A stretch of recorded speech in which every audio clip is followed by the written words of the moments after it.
Good morning. Is this my clicker? Look at that. It works. Hi. I've been asked to come here today and to talk about what potentially a vision for a made in Alberta employment first model could look like. And so I've put that together. It's my opinions based on years of working in this field and years of talking to folks like you. I'm fortunate enough to do supported employment training with ACDS, and it lets me get all around the province and meet many people. Some of you I see here today. So most of what I have to say has been taught to me by the job seekers that we serve and the other colleagues in our extended field. I want to start right at the beginning, because as I keep going to these things, I was at the ACDS conference last week and attending a session there, and I keep hearing some really basic questions, and so I just want to make sure that we're not overlooking why work is important and what employment first is. So I'm sorry, I'm going to start with a really 101 basis of this. So what do you do? People were talking yesterday, I think even the Premier said that's a very common thing for us to ask each other, what do you do for a living? What is your identity? Our culture values working so much. If you think about it, if you think about our economy, our labor market, our communities, what people do for a living is really important. And because our culture attributes so much value to work and to career, it's my belief that unemployment for marginalized groups increases their marginalization. And so when I hear questions like, why work? Why should a person with a developmental disability have to work? I don't think it's an issue of have to. I think it's an issue of they're more marginalized if they don't. And I don't think that deeper marginalization is an informed choice. I also want to talk about what Employment First is not. So last year around this time, the Employment First initiative was kind of launched in Alberta with what I might call some of the worst branding ever, because we combined that with an announcement of potentially a $42 million cut to community access. And I think there were a lot of people in the province that thought, this Employment First thing sounds terrible. It means we're cutting $42 million out of the system. That's so not what Employment First is. It's not the Washington State initiative. It's not a $42 million cut to the PDD budget. And it's actually not as new or different as it might seem. It's a really basic philosophy. Employment First is a grassroots movement which began in a number of American states. I think Tennessee was the first. So it was essentially a collaboration between service providers in the states and their state versions or their state branches of APSE, which was the Association for Persons in Supported Employment. They've now changed their name to Association for Persons Supporting Employment First. It kind of caught on with lots of different states, lots of different service providers working with their APSE chapters, and then became a national APSE initiative. And so that's actually what it is. It's not something that was designed by the Alberta government.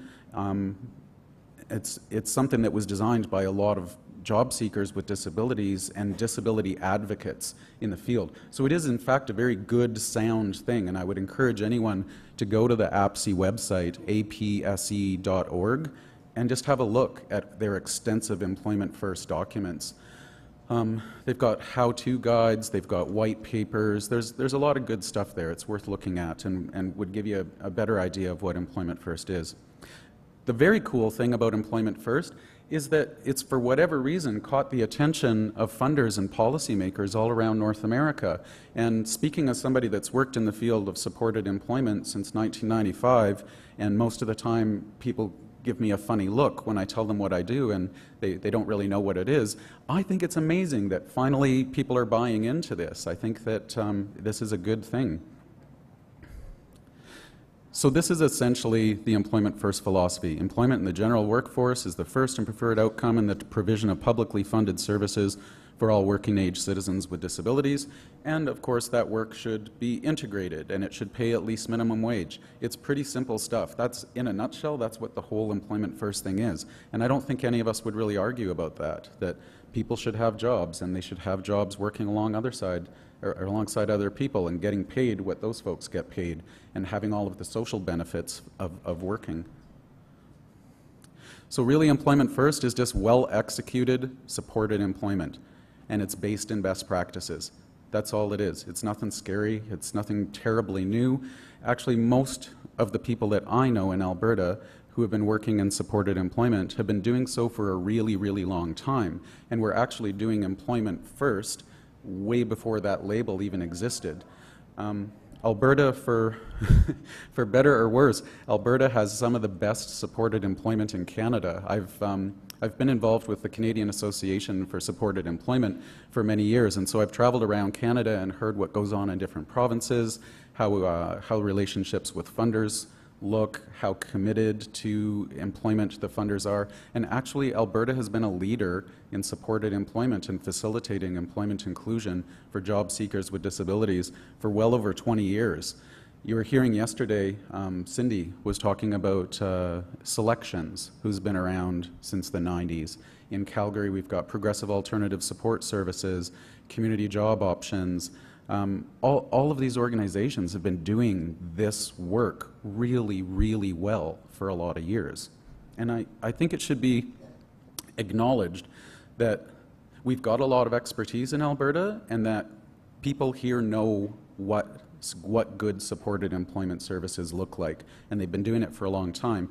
And I think their work should be acknowledged, because as we start to call it something different, at its root, it's still the same thing. It's still connecting people with their dreams and connecting them with employment. And the same people that have been doing this for 20 years are going to be the same ones that champion this cause and carry it forward. So I think Alberta has a good leg up on this whole thing, and we're quite good at this here. Some of the successes lately, again, policymakers being aware of employment inclusion and the social return on investment, supporting service and outcome improvement. I think that's great. It took years and years for policymakers in Alberta to pay this much attention to employment inclusion for people with disabilities. For those of you that have worked in the PDD world for the last 20 years, this is the first year that anyone wanted to see your stats, right? This is the first year that anyone wanted to see what you're actually doing. I think that's fantastic. I'm so glad they want to see what we're doing, because they've been funding us to do it for years. And if they've got ideas about how we could do it better, or if they even want to engage in dialogue with us to find out what parts of it we're struggling with and collaborate with us, which I'm seeing a lot of lately. One of the cool things happening in Calgary is an Employment First network that was started by Calgary Region PDD. And it's given us the opportunity to have pretty much every supported employment agency in town meet and collaborate and work on things. And one of the amazing things that's happening out of it is people are sharing resources, but we're also starting to identify every single one of us has this problem, and every single one of us is doing really well in this area. And you can see the funders, you can see the folks from PDD, I'm thinking of Alan and Marina and Bob, furiously scribbling their notes, and they're understanding stuff about supported employment that they haven't before, because we haven't had that dialogue. And so I think that's pretty exciting. That's a real success this past year. The Alberta labor market, I mean, let's face it, what part of North America would you rather do an Employment First initiative in? We have the most vibrant labor market in North America. There are jobs here. You know, if Employment First can work anywhere, it can certainly work here. It's not like we're an economically depressed region where jobs are scarce. Employers need us. Some of the challenges, again, employment services have been significantly misunderstood over the years. We've had some strange contracting processes. I heard a gentleman speak to the 6-month gap between funding when you're working with federal funders. I've enjoyed that myself. That's really fun. Also just contracting for deliverables, and sometimes the funder is not quite sure of what the deliverables all need to be in order to really adequately serve people, and in order to really adequately serve the employer is where we've been missing things. So the contracting processes are a little weird. That's a struggle. Stakeholders are often confused about how the services work and why it's not faster. Do people know generally how long it takes a person to find a job? In Canada, I always think it's very interesting when people are phoning us 3 weeks into service saying, when is this job going to happen? Just because we're an employment service doesn't mean we do it faster than the average person can. And there's a lot of research to show that job searches can last 6 to 18 months. And if you've been unemployed for a year, your chances of being unemployed for 2 years are even higher. The longer you're out of the workforce, the longer it takes you to get back into work, and there are a lot of resources that are required there. I think one of the places where I really believe we can do better is around recognizing the needs of employers, and I love having these dialogues in Calgary with our Employment First network, and realizing that the funders are getting that they're realizing that, right, they're not just serving the job seekers, they have to be serving the employers as well, and I'm really happy that piece is being understood. I think also, especially within the PDD world, we've been doing this for so long that we need to acknowledge that employment is not a care model. That's not what it is. That's not how it works. And we kind of need to change our paradigm around that. We need to realize that it's not a care model. It's an economic assistance. It's figuring out what people really can and want to do for work, connecting them with employers, and making sure that the employer is getting every bit as much out of that as the job seekers we're serving. I think that's a very important piece. In Canada, supported employment's not very formalized compared to the States, so we don't have the Americans with Disabilities Act, mostly because we're not Americans, but also because we just don't have that act.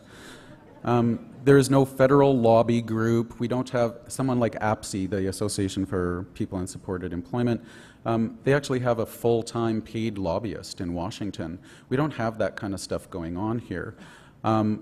The supports intensity scale, I don't know how many of you have noticed, but it doesn't actually acknowledge that there are any supports required to help a person identify and pursue employment. It kind of presumes that everybody...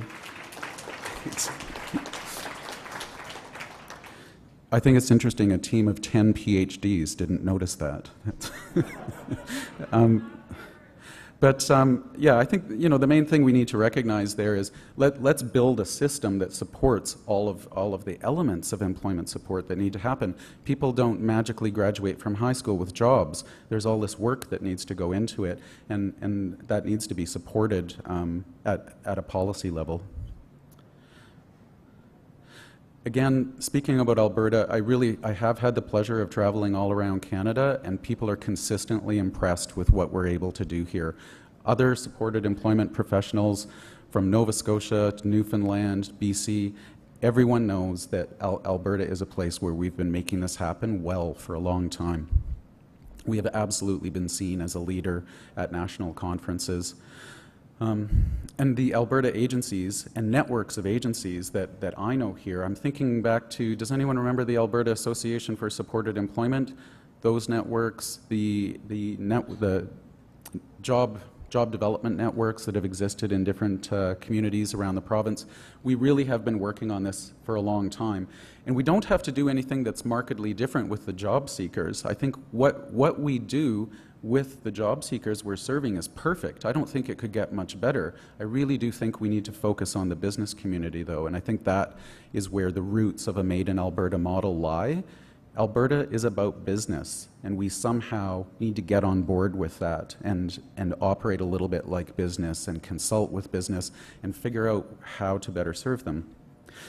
Despite all of our successes, employment participation stats are still far too low for people with intellectual disabilities. In particular, I think Cindy was quoting yesterday up to 80% of people with intellectual disabilities don't have work. When we were looking at, in Calgary, how many people in the Calgary region were even getting employment supports, it was about 20 to 25% of people in service that were even accessing an employment program. And we know that there are a lot of people out there that can work, that are looking for work. We have wait lists, and I'm assuming other people have wait lists too. That's something that needs to be addressed. I think kind of what's happening over the last many years is we've spent so much time worrying about how better to serve our job seekers that while we were not paying attention, the labor market has changed and evolved faster than our publicly funded employment services. And we're kind of dealing with a different animal now and trying to do it the same way as we were doing it before, and that's why our participation stats aren't getting any better. I think that we need to communicate better to business. Our outcomes are absolutely not possible without the employer partners that we meet with, And again, our paradigm is so focused on the job seeker, but all this work is for nothing if we can't figure out a way to effectively represent our services and the job seekers and the benefits of diversity to employers, to the Alberta business community. I think our model needs to match Alberta's business focus, and I think we also need to build service provider capacity. That's a big part of this. There's a lot of transition and innovation and leadership being requested of a bunch of people who are already working their butts off 8 hours a day. And it's not always easy to manage your old priorities while you develop all your new priorities without the resources to do so. That can be really tough. And I think that's something that we're all struggling with right now. I think there's a role there for funders. And I see the Innovation Fund, the $2 million Innovation Fund, I see stuff like that and I feel very encouraged. I feel like the funders in Alberta really are investing in this, and it makes me happy to hear that. I also think that multiple models are required. That's something we need to keep in mind too. Employment First is not a model, it's a philosophy, and we need to be careful that we don't try and do everything one way. Everyone has really, really different needs. Some people may not be able to work in traditional employment. Maybe we need to be looking at supported entrepreneurship and self-employment, things like that for people that require that level of accommodation. Yes. We also need models that have lots of job coaching and direct support for folks that have higher support needs. And then we have, models that we can probably serve a higher volume of people at a lower cost and getting people into jobs that they really like and enjoy. But there needs to be that sort of tiered level of support so that everyone's needs are getting met in every community. So if we look at business and the business focus, I think this is a really important piece. Theodore Levitt, who's an economist and a professor at Harvard Business School, has come up with what's roundly considered to be the best definition of a business in the 20th century. He says the purpose of a business is to create and keep a customer, which means that a business, and when I say business, I'm talking about us here as service providers, our businesses will need to produce and sell what a customer, the employer, actually wants or values. And this is the piece I think we need to pay more attention to. I think we need to pay more attention to the fact that the employer is our customer, and what do they need from us? What would they want from us? And we need to align ourselves a little bit more with their needs in that regard. So operating in the same reality as a business, it's my belief that the discovery, the preparation process, the action plan development, all of that stuff should serve our clientele as equally as it serves an employer. If we're spending time figuring out what this person really can and really wants to do, that should serve the employer. What that means is that when they're in that job, they're going to retain it longer because we did a good job figuring out what that person really wants to do with their life.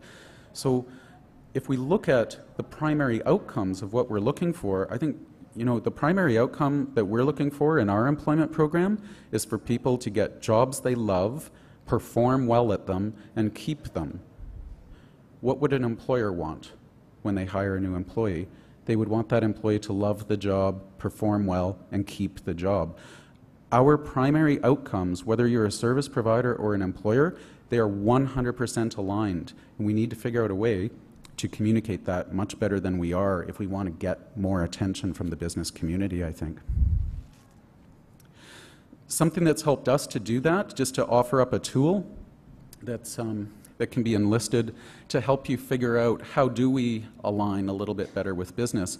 We did a brand evaluation a couple of years ago, and it was really amazing. Given that I've been working in and designing programs in supported employment since 1995, it was really surprising to me how many things we were missing when we actually started asking ourselves these hard questions. So what is our product? Who are our customers? What's our brand proposition statement? What can an employer expect from us? What's our promise to the employer? To actually articulate that and to have all of that messaging so clear that you can spit it out in an elevator speech going up to your hotel room later to an employer, it's important for us to be able to do that. What motivates the customers to work with us or use our services? We asked employers, why did you decide to work with us? What about us made you want to work with us. And what it really came down to at the end of the day was confidence. They had confidence in us that hiring that person was essentially a pre-screened candidate that was customized for them, and we were promising that we were going to be there to support them and make it work, and that they were going to get good job retention out of it. All of that worked for them. Employers right now, do people know how poor they do at recruiting? 46% failure rate for recruitment. Over an 18-month period, 46% failure rate. That's almost 50% of the people that employers currently hire either aren't there, aren't performing, have quit, whatever. I know we do better than that, right? We do better than that. We can promise an employer, we actually will do better at this than you will, according to the stats. You can have some confidence in us that we'll make this work. So we need to talk about how we deliver on what customers want from us. Not just talk about it, but actually deliver on that.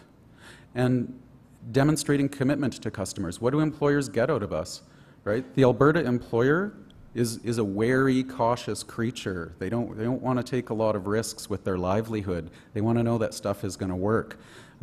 So how are we demonstrating commitment to them and value to them? I thought that cash mob stuff yesterday was brilliant. That lets employers know that we're there, that we value them and we need them. The emotion inherent in your messaging to customers. There was an excellent workshop done by Dale DeLeo in this very hotel last week, and when he showed a lot of the promotional material that agencies use, it would kind of make your head shake. I mean, it's not something that's going to be appealing to an employer. It's, you know, some of it's very charity-based, it's very poor us, help us out. That doesn't really sell to employers in Alberta, probably nowhere. So we want to think really hard when we look at our mission statements and our promotional material and how we engage with employers. What's the emotion that we're creating there for them? Because that's what advertising is. You're not really selling Coke, you're selling happy, right? And what are we doing there? What are we selling? And I think what we need to be selling is hiring confidence. The big deal with employers when they hire somebody is the same as when you hire somebody. You want it to work, right? It needs to work. And so if we can somehow convey that sense of hiring confidence, I think we'll position ourselves a little bit better. The other thing I think we need to look at, a lot of organizations have been working in a little bit of a survival mode for the last many years, and I think we really need to reinvest in our workplace cultures and take the time not to just get the work done every day, day after day, but to also look at what are we doing well. Let's celebrate our successes, let's capitalize on the things that we're doing really well, and the things that we're not doing that well at, what could we do differently? The people that I meet that work in supported employment, they're almost subversive in their ability to help marginalized populations do better. So everyone's working hard, but are we working smart? I think we can work smarter than this, but it actually takes time in your day to think about that stuff. It takes time in your day to figure out all of this knowledge that's all around us, the website that the previous speaker was talking about that's going to have resources on it, the Rethinking Disabilities in the Private Sector document. We can read that stuff until the cows come home, but we need to find a way to actually implement it into what we do on a daily basis, and I think therein lies the struggle. And if we can find a way to realize that what we do is really interesting work that requires a lot of thought and requires planning, and given the amount of research and development that the business community is doing, we need to match that a little bit. I think that if any business did as little R&D, research and development, as we do in this field, they probably wouldn't be there in 2 years. It's not something that we spend a lot of time focusing on. We really do get caught up a little bit in a care model type of service provision and putting all of our focus there and not working as smart as we can work.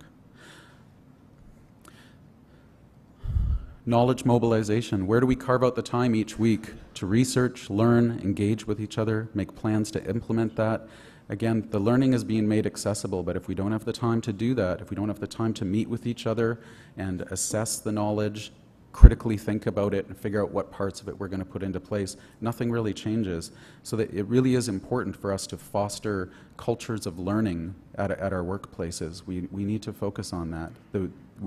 We're in danger of being left behind a little bit by Alberta business if we don't kind of keep up in that regard. And I know people don't like change, but being irrelevant is so much worse than change. I think there's a role for funders here as well. One of the things that's happening that I've heard about from Tim and Gisela is these employer advisory councils, and I think that's awesome that we're connecting with employers on that policy level, figuring out what do they need, what do they want. But I'd actually like to see an Alberta Employment First commercial on TV. Show of hands, who would like that, right? Wouldn't that be wonderful? An Alberta Employment First commercial with a website that was sort of a single point of contact. If you live in Calgary, these 9 agencies will help you. If you live in Edmonton, these 9 agencies will help you. I think it would be great to really promote that cause to Albertans, to all Albertans. Promote that cause and give people a single point of contact that could help us connect with employers. Maybe chamber presentations, if there were, if the Premier was willing to have that conversation that he had with us yesterday at a couple of chambers of commerce, that could give us a leg up as well, I think. Collaborating with business and service providers just to get the whole message out to Alberta business. I think that's an area where funders could really help out, because there's no one agency that's going to do that. There's no one agency that's going to come out for the whole province and fund a television spot. I think that's something that should maybe come from a higher level. Supporting leadership and development. I was just talking about, how do you manage all the existing priorities and manage the transition leadership. I think there needs to be support and investment in innovation and transition. I'm very happy to see that transition granting process out. It's on APC, on the Alberta Purchasing Connection now? Yeah. Investment in services. As much as I appreciate anything that a funder is willing to do to help us do this work better, I also think it's important to occasionally just look at the big numbers globally and keep that in mind.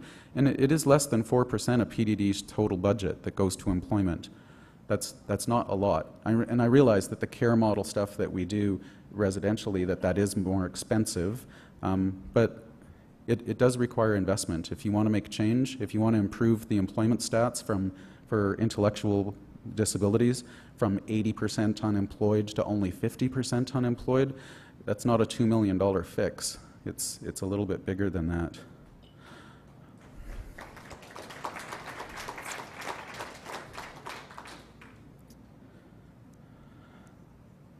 So just to wrap up here, I truly believe that a great opportunity is before us. I love this level of collaboration that's happening between policymakers, funders, employers, communities of service providers. I would encourage everyone really in your own communities to maybe follow up that model that's being put in place in Calgary, and having an Employment First network and having that dialogue with people. I think it's very interesting to figure out where our common patterns of success and challenge lie, and to solve those collaboratively. It's a good day to be doing that. Creating the cultures of learning and development, research and development. We all need to think harder. We're all working really, really hard. I know I see that in people's faces. I hear it in their voices. We're working really hard. We need to figure out a way to work smarter, so that we're not working quite so hard, but maybe getting more results. Collaborating and dialogue. There is an Alberta Employment First group on LinkedIn. I announced this last year, and we went up from 20 members to 45 members. I'd love to see it go higher than that. I know we're not the most technologically proficient field, but this is a good way for us to have dialogue about this kind of thing. And so I would encourage folks to join that group if they're so inclined.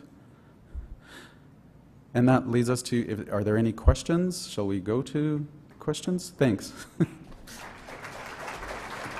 We're a little tight for time as far as questions. Okay. Yeah. Okay. We're a little tight for time, folks. We're not going to be able to take questions right now, but why don't you go to your table, Sean, and just take questions at your table? Sure, yeah. I'll be around all day. If you have questions or want to know more about any of the resources I've talked about, please come and find me. Thanks so much for your time this morning. Thanks, Sean. Yeah.